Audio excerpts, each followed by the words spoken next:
Hello, hello to my all Bengali people.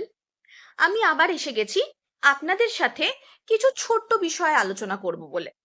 তাহলে অনেক সময় কি আপনারা ভাবছেন যে মন খারাপ হলেই বোধহয় আপনাদের ডিপ্রেশন হয়ে গেছে? একদমই নয়। কথায় কথায় মন খারাপ করা বা ছোট ছোট কেউ কিছু খারাপ কথা বলে দিল তাতে আমাদের মনে কষ্ট পাওয়া, এটা খুবই স্বাভাবিক ব্যাপার। এটাকে ডিপ্রেশনের সাথে একদমই গোলাবেন না। ডিপ্রেশন কিন্তু একটা ক্লিনিক্যাল টার্ম।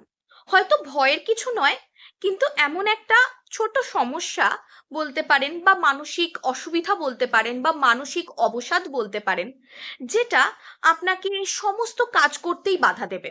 মানে আপনার যে ওই ভালো লাগছে না ব্যাপারটা, ওটা কিন্তু সব সময় থাকবে।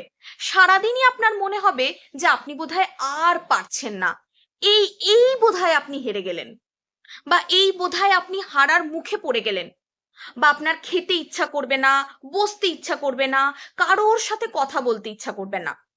তখন আপনাকে বুঝতে হবে যে যেরকম ভাবে আপনার শরীর আপনাকে মাঝে মাঝে সিগন্যাল দেয় যে আপনি ভালো নেই, ডাক্তার দেখাতে যান, ঠিক সেরকমই আপনার মানসিক অবস্থাও আপনাকে একটা ছোট্ট সিগন্যাল দিচ্ছে যে আপনি ভালো নেই, আপনাকে এবার হেল্প নেওয়ার প্রয়োজন আছে।